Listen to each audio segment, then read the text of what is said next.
Hello friends, welcome again. Today we will be going through the practical aspect of how to create CDB using the Sqlplus utility, and that will be a manual method. This is kind of a long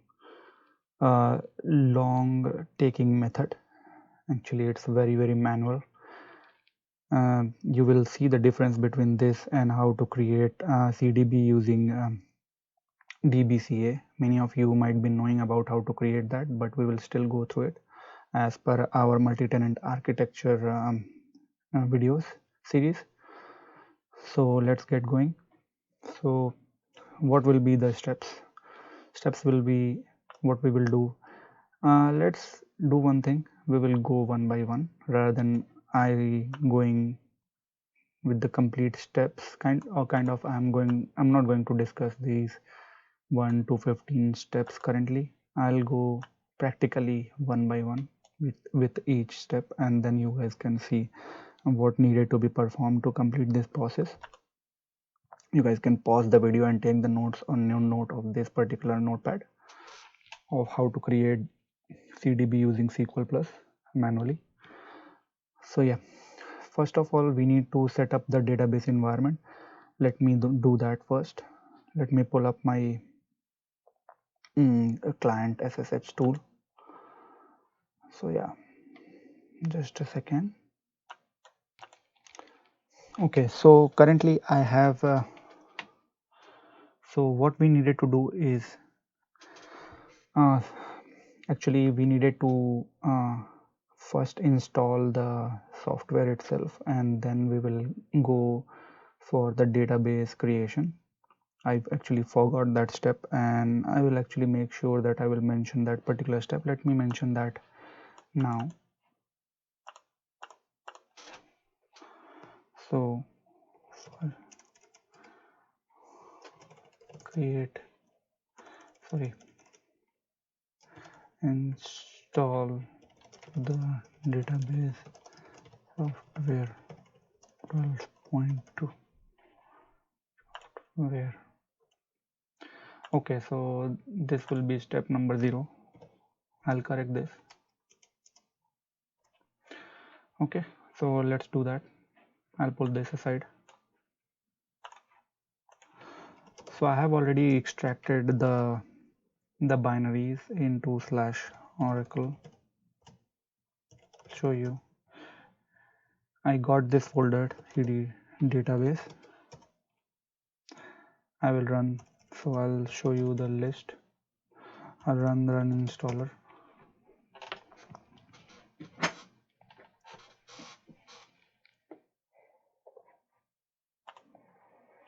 Okay, so you get this particular prompt to provide security update. We are not going to do that. We'll move forward. Yes, we'll just install the software. Next, we'll install the single instance database installation. This is not the cluster environment, so we'll go next. This is the enterprise edition, so yes. Oracle base will be /oracle/base, and I will install this particular software into this particular directory, so everything is fine. Yeah, permissions are good. Go ahead. It will perform the prerequisite checks. It shouldn't be any problem. I'll install it. I'll come back. Okay, so I got this prompt. I have to run root.sh. Let me run that. So I'll log in with root.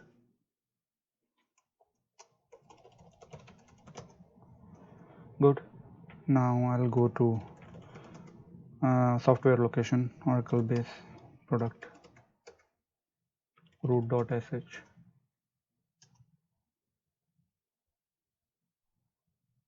I am not going to set up TFA, so I'll say no. So I'm done. Okay, so this part is done. We'll exit out of root and we'll start setting up everything. Because to set up the database itself, we need to set up the environment variable. The environment variable, what I'm talking about is Oracle SID. Oracle base, Oracle home, and the path. So let me do that. So I'll copy and paste of my notes and paste it. Yeah, so I have exported the path. My Oracle SID will be cdbdb. Oracle base will be /oracle/base.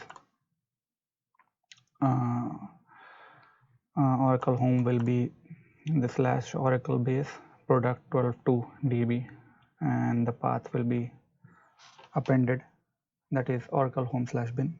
So I press enter. Everything is set. I can echo you the Oracle SID. I'm going to just echo one of the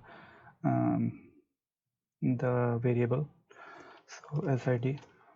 So everything is set up properly. So let's go to what we need to do is, for this to run in an exact way, what we need to do first is create a parameter file. In parameter file, we need to mention the correct parameters. The correct parameter will be the compatibility of the database, and the control file locations, the recovery file destinations. These are what we actually use or set up when we install install database using DBC, right? So these are the default parameters we will be actually setting up, so as well as processes and everything. So let me do that. Let me show you what I'm going to do. So let me go to /cd Oracle home /dbs location ls. Nothing in here. So we need to vi with init cdbdb, as you all might be knowing, init, and the database name is the parameter file. This is what the naming convention will be, or this is the naming convention Oracle tells us to do or use. So .aura. Let me paste the parameters. Just a second.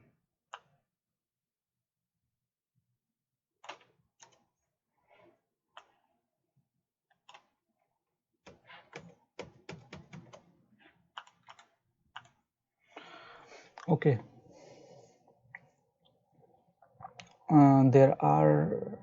There are some issues in here. I have to actually correct those. You guys must be knowing about it, what I'm talking about. So admin cdbdb, this is what I was talking about.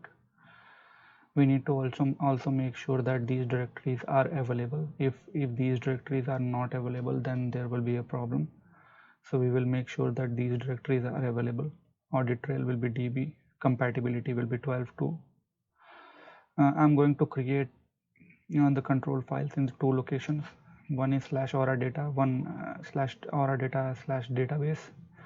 This will be folder I will be creating, and then other will be FRA, and there will be a subdirectory cdbdb, that is database name, so that I actually separate it from other database if I might install in later time. So db domain is the complete global name, so cdbdb.local domain will be the complete database name.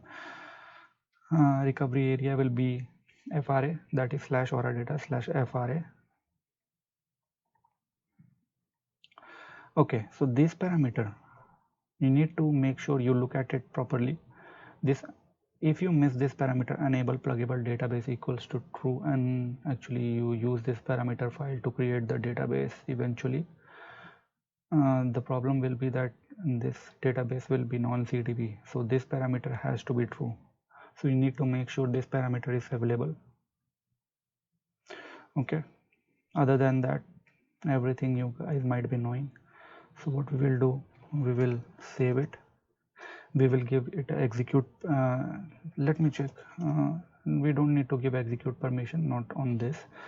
So cat /etc/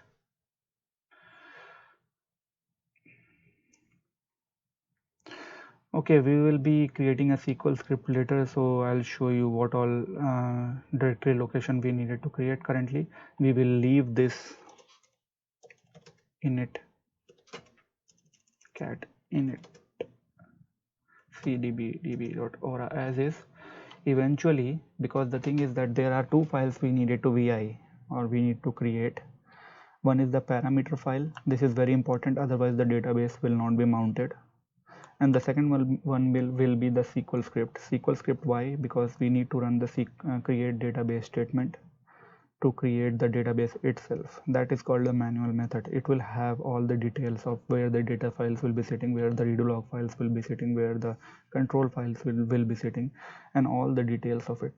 So at that place or .sql file, when I will be creating and showing you, we will be providing all the parameters, and then eventually we will be creating directories where all these files will be installing later when we run this create database statement. So yeah, so let me show you that. So this is done. So what we need to do next is, let me check my steps. So first is that install the database software. That is completed. This part is done. Set up the database environment is done. So we'll mark it. This is done. This is done. Create the initial parameter file. That is done.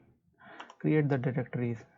We can actually do it, but I'll do it later. Let's create the database script.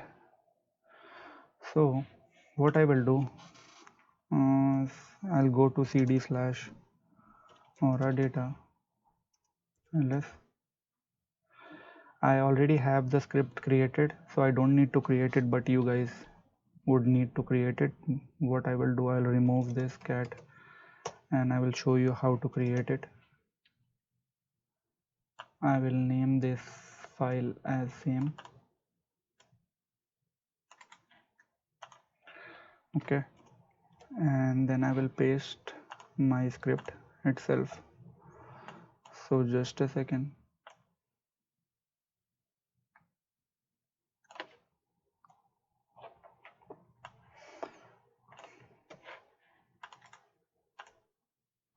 Oh.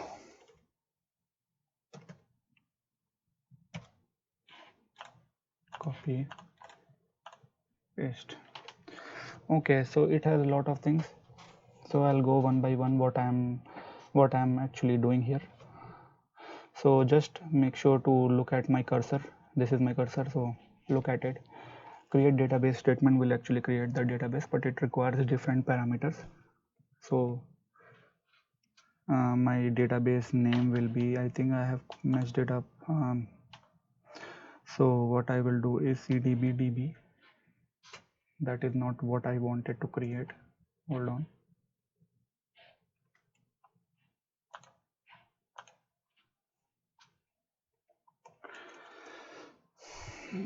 cdbdb. Okay, now it's correct. So users, sys and system, I'm providing the ID and password of those. Log file location will be same. What I'm doing is I'm not segregating these file locations. I'm creating at one place, but in real life or in the real environment, all these data files or redo log groups, or as well as control files and data files will be sitting into different drives.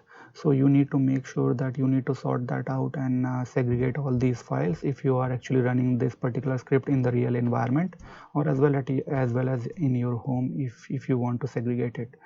So this is how it's done. So log file group 1.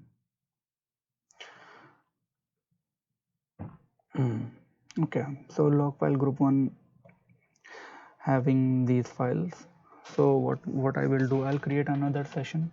I'll copy and paste and start running these commands to create the directories, whatever directory I see fit. So this will be my first directory. So mkdir-p will be my first directory. Good, we have done that. These are redundant. This is the second group and this is the third group, but the directory location is not different. Okay, character set is AL32UTF-8 national character set. If you want to set it or comment it out or remove it, it's up to you. Extend management we are doing locally, you can change that. We will be creating data file, different data files, system data files as well as user data files, temporary files kind of. So location is same, so I don't need to create anything else. Good, we are fine with it. With the data files we are creating system sysocs, users sysocs, system temp, undo. And what we are doing is we are creating, we are enabling pluggable database seed as well here, and we are making sure that we are creating pdb seed location as well, that is pdb seed. So what we will do is eventually it will create file under aura data cdb and pdb seed. So there will be file here under this pdb seed. Okay, so this is it. I will have to go back to, let me first give the permission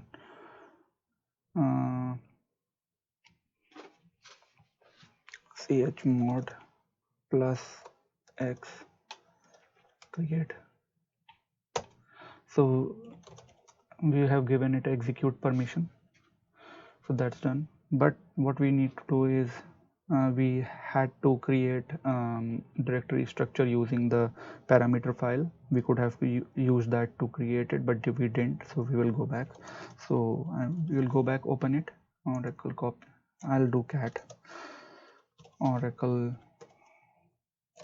home / dbs. Okay, it's not working like that. Oracle base product dbs init c.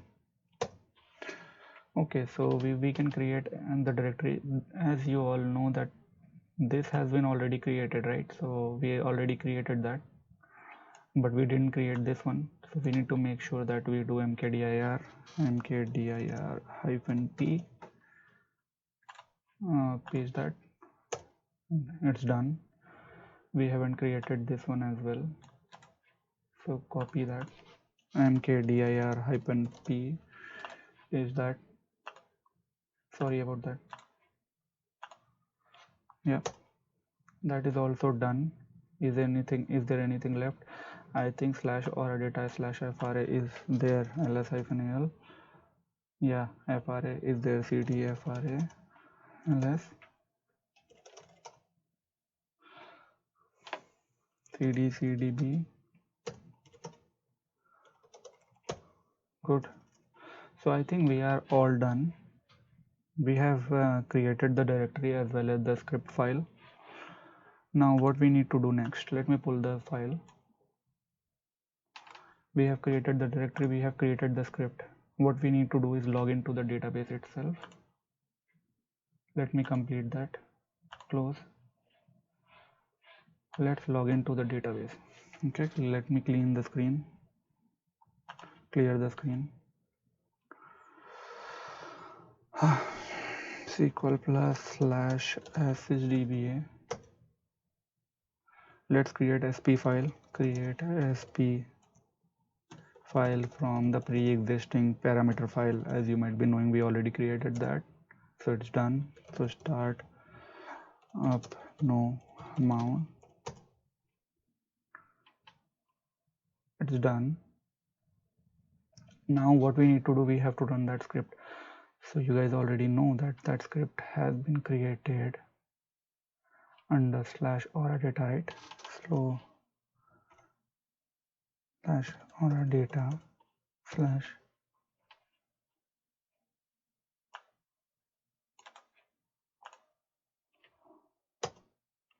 we need to wait for some moment before it gets created. It's throwing some error. Let me check what is the problem. Hmm, there is some problem.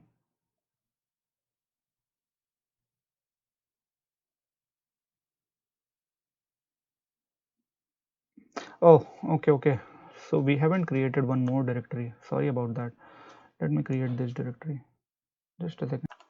I'm back. I have actually created this particular directory. Sorry about that. Let's see if everything works fine now.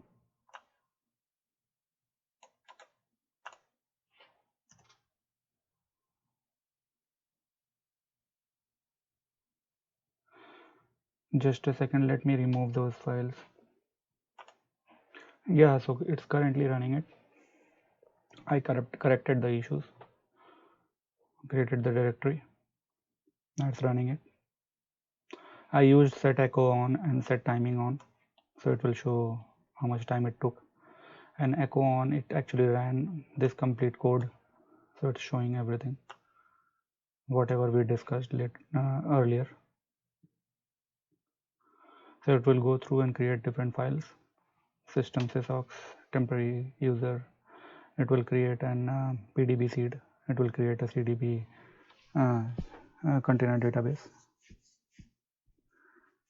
under the directory we mentioned. So yeah, so it took around 51 seconds to create the database. So it was pretty fast, right? So that's done.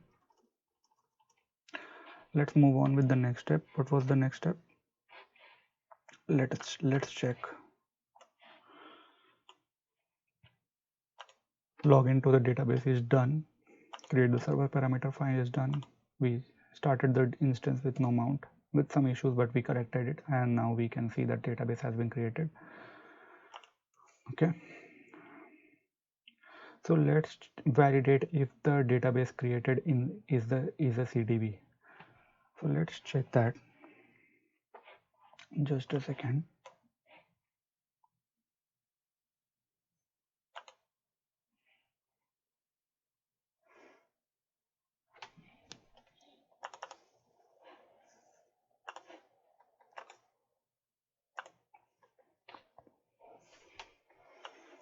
We'll run the code. Let me clear the screen. Host clear and paste this. Good. We haven't set up the archive log mode. We can set it, but currently we are not doing that. We are creating the CDB. You guys can actually do at your home. This is a CDB DB. This is container database. That's the reason it's saying yes. So we have successfully created that. Now let's see if this seed database has been created, and that can be queried using $v containers. Let me show you the SQL query. Yeah, it has been created. We can actually format that. Column name is the biggest line it's showing, so column name format A20. Actually it doesn't need that much. I'll rerun it. Yeah, so it's the better formatting. So it says that this is CDB root and this is PDB seed. This has the database IDs, and as you guys might be knowing that the container ID for the CDB root is 1 and the container ID for PDB seed is 2. This is pretty much required when you want to actually join multiple tables in future if you want to play around. And this is always a read only, and this is read write database. This is just a template database. Now let's query the file locations.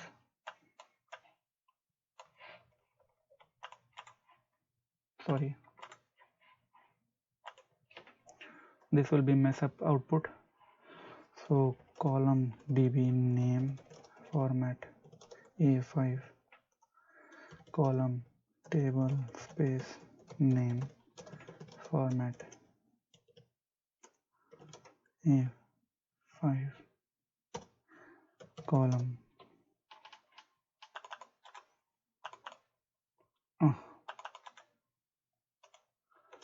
format A55. I think it will show a better picture now.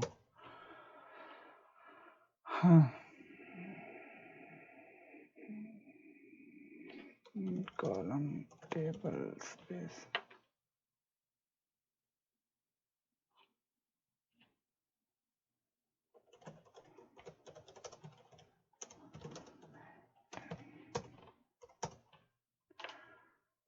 I think something is a problem. Column data. Okay, just a second, let me check the line. Hold on. In my notes.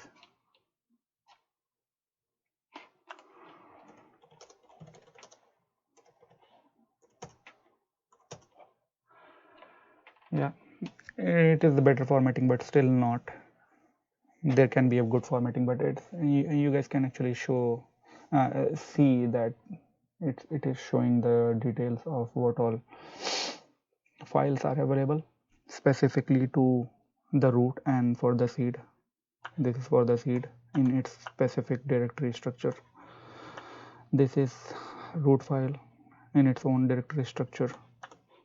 Good. And this is the size. Let's move on.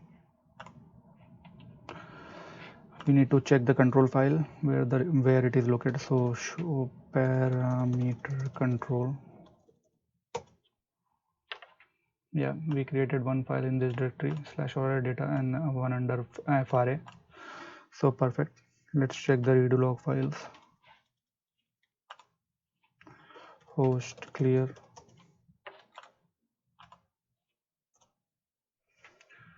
Yeah, it's showing the status, different redo log groups and files. So it's fine. Okay guys, so what we validated here, we validated the CDB as well as C database, but the problem and the biggest problem with not using, or sometimes people use it because not everywhere and in every environment X Windows and the GUI Linux box is available, or the yeah, so the GUI is available, so you need to actually go through this particular command line style of database creation. But there is one, what you call a big step in creation of the database itself, and that is to run the scripts. These are the scripts which needed to be run to create the internal data dictionary tables and the views. Otherwise these databases are of no meaning, so we needed to actually run these as well. So how we run it, let me show you.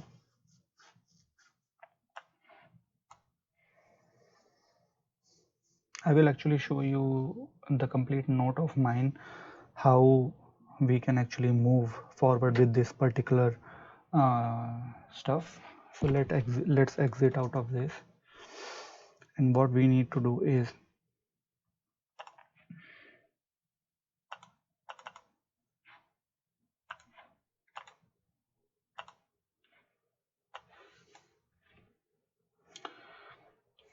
okay. So what you need to do is you need to run this catalog SQL catproc.sql and this pupbld.sql. This one takes a lot of time as well as this one. Why these are required? Catalog.sql actually creates all the data dictionary views which is required in the database. Catproc.sql actually creates system specified stored procedures that are very much required. pupbld.sql creates the default role and profile. So all these three has to run. Now this is a particular line which needed to be run in this way. What we are doing here is we are running a Perl script, that is catcon. Why catcon is needed? Because in the single instance databases there was not infrastructure where there was a container database and there were a pluggable database. You needed to, if you want to run this particular catcon.pl, sorry, not catcon, if any script that is catalog.sql needed to be run, you can directly run it on the specific single instance database. But in the container environment, because there are multiple containers, there are cdb root, there is a pdp seed, and there are pluggable database. There can be 1, 2, or 4 or 10, how much it can be according to the environment. We need to make sure that we don't want to go one by one to each one of them and run this catalog.sql. So what Oracle did is created a Perl script. What this catcon.sql will do, it will go to each one of those containers and it will run that particular script. So we need to evoke it. So to evoke it, we need to actually find the Perl binary under Oracle home Perl bin Perl. Then we have to navigate using the Oracle home rdbms catcon.pl. We need to mention the -u, that is sys. -u switch is user, as you see it here.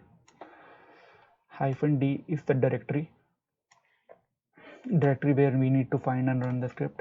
So this directory will have this catalog.sql. So we need to find this particular directory. Okay,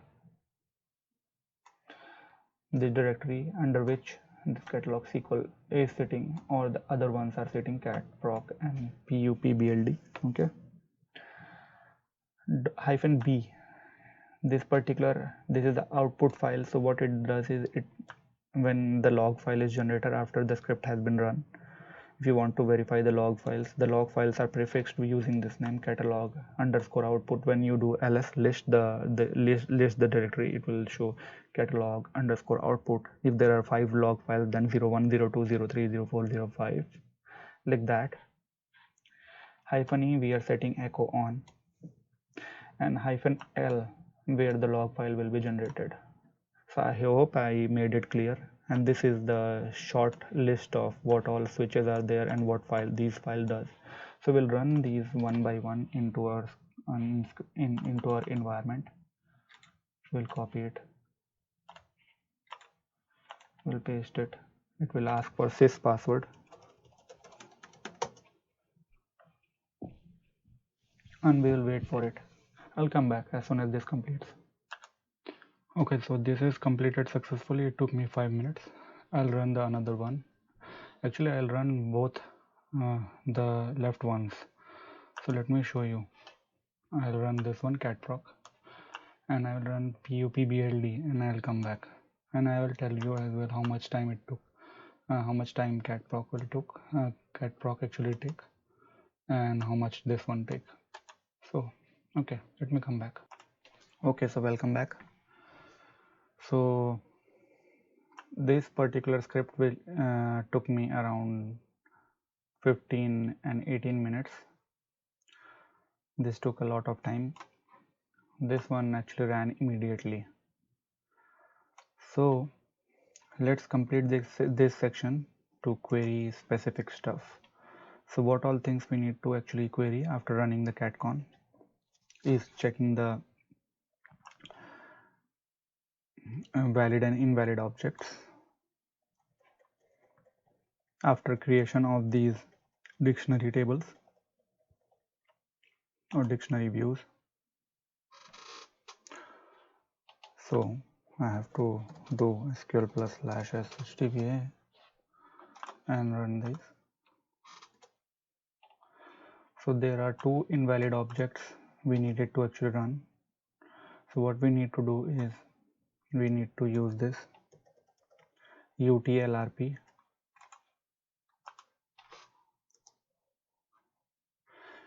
It will take some time. Let me come back again. Okay, so this has been completed successfully. Let's check the valid and invalid objects again from DBA registry as well as $. Database. So everything is valid now. Perfect. So yeah, exit. Let's check Aura tab file. It's not there. You have to actually enter this manually.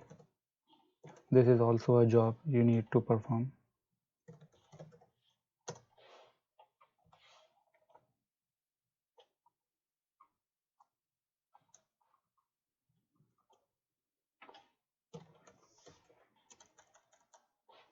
What was the database name? Actually, I forgot.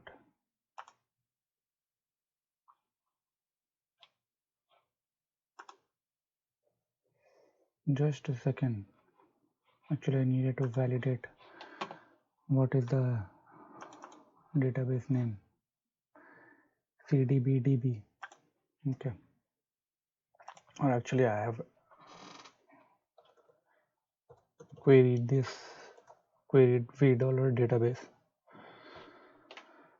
We need to search for the Oracle home.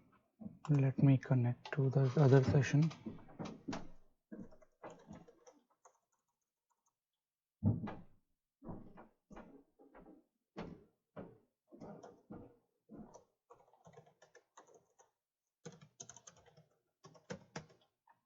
Base product.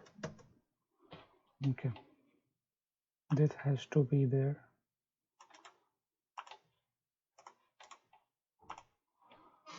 Colon and good.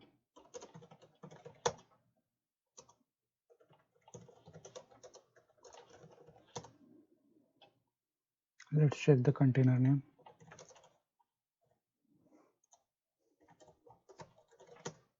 Okay, show PDBs. It shows the PDB seed. So we are fine. If there would have been more PDBs, then it would have listed that, but it's not listing it because we haven't created any PDB. In future lectures, we will see how to create different style and different ways to create PDB, including migration from non-CDB to PDB databases. And the next video will cover how to create container database as well as including one pluggable database using DBCA. So that will be our next video. Until then, goodbye. Thank you very much for attending.